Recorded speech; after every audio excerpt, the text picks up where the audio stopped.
السلام عليكم ورحمة الله وبركاته. متابعينا ومتابعين قناة تربية الطيور مع الحواوشي على اليوتيوب، أهلا وسهلا بيكم. احنا هنتكلم مع بعض النهاردة عن حاجة مهمة جدا، وهي إن ليه إن البط الصغير بيموت في الأيام اللي احنا فيها ديت كتير عند الناس يعني.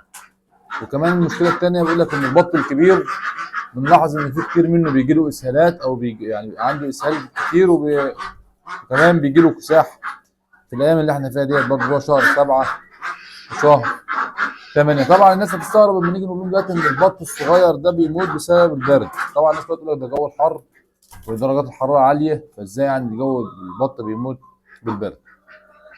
احنا هنتكلم مع بعض ونوضح لحضراتكم ازاي البط بيموت بالبرد، وهنقول لكم برضو الدليل اللي احنا استدلنا منه على الامر ده. يعني اول حاجه كده، البط وهو صغير كله احنا عارفين هو بيبقى طالع من، لو طالع من تحت مثلا، لو انت عندك بطه ومرقدها، درجه حراره التفريخ تقريبا من 36 لغايه 37، سواء بقى كان طالع من تحت الامه وانت خدت البيضه وديته معمل وجبت. فلما تبقى طول النهار درجه حراره 40 او 42 او 45 حسب ما يكون الجو، فده الجو حر كويس، مفيش اي مشكله خالص، والبط يستحمل في العمر الصغير ده لغايه عمر 10 ايام الحراره العاليه دي. طب انا البط ازاي بقى بيجي له برد ويموت، او بيكون البرد السبب في ان البط بيموت في الايام اللي احنا فيها ديت؟ ده كله بيبقى ناتج عن ايه؟ اول حاجه ان درجات الحراره طول النهار زي ما احنا قلنا عليه، بتيجي بالليل درجه الحراره توصل ل 23، فالبط في درجه حراره 23 من 37 او من 36، ده فرق درجات حراره كتير، بتتكلم تقريبا في 13 درجه.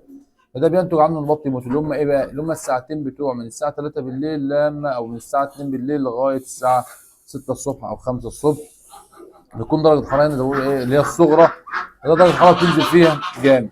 فانا اللي عايزه من الناس كل ايه؟ ان هي انت بتيجي مع طول النهار لا بتحط نور ولا اي حاجه، وسايب البط ياكل ويشرب في المكان اللي انت حاطه فيه، سواء كان مكان تحت انت مربي فيه او مربي فيه على السطح، مفيش اي مشكله في الكلام ده كله خالص. لكن باجي بالليل بقوم جاي قايد لمبه حمراء صغيره، البط لو سقع، لو حس ان في برد ولا سقع، يروح ينام تحتها بالليل، اللي هم الاربع ساعات اللي انا بتكلم فيهم دول. ما كانش بيبعد عن المكان، والمكان بيكون واسع وبينام بعيد تاني عنها، مش مشكله خالص. فانت هتشغل لمبه ايه؟ الاربع ساعات اللي هم بتوع بالليل، اللي انت بتحس فيهم ان الجو فيه بيكون في ايه؟ زي ما بيقولوا ايه؟ اقل درجات حراره. النتيجه ديت، او انت ازاي يعني استدليت على الامر ده؟ ان انت لو بصيت اول بط عندك بتلاقي طول النهار كويس، تصحى الصبح تلاقي في بطه ميته، بط صغير، انا بتكلم على البط الصغير. تصحى الصبح طول النهار البط كويس وبياكل وبيشرب، تيجي بالثبات تصحى تلاقي بطه ميته. طب هي البطه بتموت من ايه؟ ده اللي بتكلم فيه، ان هي اتعرضت لعدد يعني ايه؟ بدرجات حراره قليله، مدفات البطه مش دافيانه، لسه هم ما بيدفوش بعضهم، مش هنقول بعض كانوا بيدفوا بعضهم خالص ولا الكلام ده كله. فبينتج عنه ايه؟ ان درجات الحراره القليله ديت البط بيبرد ويبتدي ايه؟ يموت، او يحصل له بقى التهاب سره، او الكلام اللي بيحصل ده كله، ده كله في العمر اللي هو من عمر يوم لغايه عمر 10 ايام. يبقى انا بعمل ايه بايد اللندا من عمر يوم لغايه عمر 10 ايام.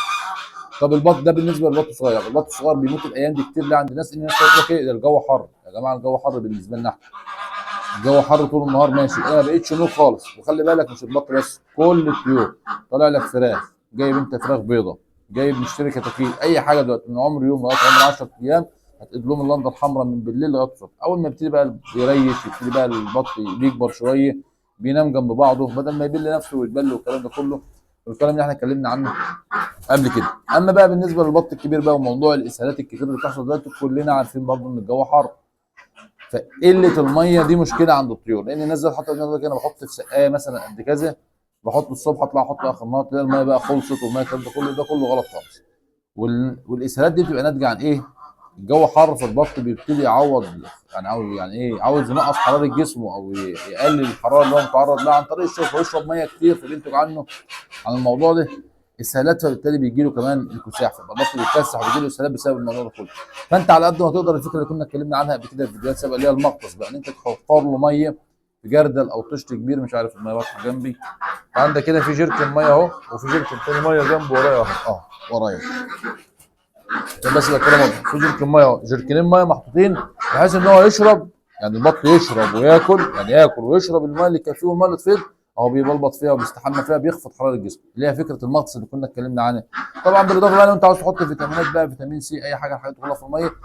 احنا عاوزين نحافظ على البط الكبير في درجات حراره تكون كويسه او مناسبه ان هو يستحملها، ما كانش احنا بنحط بقى الايه؟ الفيتامين سي في الميه، وبنحط بقى اللي هو زي ما قلت لكم المغطس عشان خاطر يقلل درجه الحراره. لكن هو الحر او الكساح ناتج عن ايه؟ ان هو بيشرب ميه كتير نتيجه الحر العالي، عشان يخفض حراره الجسم زي ما قلنا، لان هم ما عندهمش غدد عرقيه، يعني الطيور عموما ما فيش غدد عرقيه، فما بيعرقش يخفض حراره الجسم. هو بيعتمد على ان هو ايه، اللهس، يعني اللي هو النهجان اللي بيحصل ده. كان في بره حاجه بتعمل كده مش عارف حاجه هنا، او النهجان اللي بيحصل ده كله اللي هو بيلهث وبيطلع الحراره اللي بتبقى زايده عنده، او بيضطر بقى ان هو ايه، يستحمى في الماء. لو انت موفر له الماء اللي احنا اتكلمنا عليها، المغطس اللي هو يستحمى فيه ينزل حراره جسمه، او ما كانش خالص لو عندك بديل بقى الاماكن، مثلا عندك مكان تحت بدرون رطب الكلام من ده، عندك ارض بالتراب وعاوز تربي عليها في الثلاث اشهر اللي هم 6 و7 و8، مفيش اي مشكله خالص، عشان خاطر تتفادى اللي بيحصل ده كله. يبقى البط الصغير بيموت ليه؟ بيموت عشان خاطر البرد. بيبرد من امتى؟ اللي هي الساعات الصغرى اللي هي بتبقى فيها درجه حراره 23، اللي هي من الساعه 2 بالليل لغايه الساعه 6 الصبح او 5 الصبح، ودي نقيد فيها لمبه حمراء عشان خاطر نتفادى الامر ده. والبط الكبير هنحاول نوفر له ميه كتير قدامه، وكمان ممكن نحط ثلج في الميه بحيث ان هو يشرب، والميه اللي تفيض يبتدي يستحمى فيها ويقلل حراره جسمه، لان الطيور او البط في العموم بالمجمل اسمه طيور مائيه، يعني بيحب الميه. يعني انت البط بقى كان زمان الناس عن يعني اهالينا الكبار يعني، او امهاتنا وابائنا الكبار كانوا بيعملوا ايه؟ كنت تلاقي يسيبوا مثلا الوز ويسيبوا البط والكلام ده كله في الترع او المصارف او الحاجات اللي قدام كلهم، ينزلوا بقى ياكلوا من الطحالب والكلام ده كله، يعني طول النهار يبقى البط في الميه، لا بط بينهج ولا بط بيحصل له اسهالات ولا حاجه، طول النهار نايم في الميه، زي ما بيقولوا كده مصيف نايم في الميه طول النهار، يطلع ياكل ويشرب وينزل تاني الميه ياكل ويشرب، بيبات بالليل والكلام خلص خلاص. هي نفس القصه، انت عامل له المختص في البيت لكده، طشت كبير حله كبيره املاها له ميه يشرب وياكل ويبلبط. وكمان الميه لازم تتغير في الحر، وقلنا على الكلام ده قبل كده في فيديوهات سابقه برضه، لازم تتغير في الحر اكتر من 3 4 مرات في اليوم. موضوع ان انا بحط الميه طول النهار واسيبها طول النهار قدام الطيور بقى يلا هم ياكلوا ويشربوا، والميه لا مؤاخذه يتصيروا فيها والكلام ده كله، تبقى كلها اسمه فوريه، ممكن يبقى فيها عفن كمان. والبط ممكن لما يحس ان الميه بيشمها يلاقي ريحتها مش كويسه ما يقبلش على شرب الميه، فده برضه ياثر عليه في الاجهاد الحراري والكلام اللي بيحصل ده كله. فالميه تتغير اكتر من 3 4 مرات في اليوم، غير الميه، حط ثلج في الميه، حط ميه بزياده للطيور بالذات البط عشان خاطر هو بيبلبط ويحب زي ما بيقولوا كده العكعكه يعني في الميه، فلازم توفر له الموضوع ده كله. والبط الصغير هي لندا لمده 10 ايام بس لغايه ما الجهاز الحراري عندهم يشتغل، يبتدوا هم يدفوا نفسهم كده فيناموا جنب بعض ما يحصلش مشاكل، عشان تحافظ على التربيه اللي عندك. ما كانش ده مش متوفر وده مش متوفر، ممكن تريح دماغك خالص في الثلاث اشهر دول وما تربيش. يعني ايه، احنا كده وصلنا لكم المعلومه اللي احنا عايزين نقولها. فانت على قد ما تقدر وفر الامكانيات اللي تساعدك في التربيه قبل ما تفكر في التربيه. ولو عجبكم الفيديو اعملوا لايك وشير على الفيسبوك، وتابعونا على قناه تربيه الطيور مع الحوشي على اليوتيوب. السلام عليكم ورحمه الله وبركاته.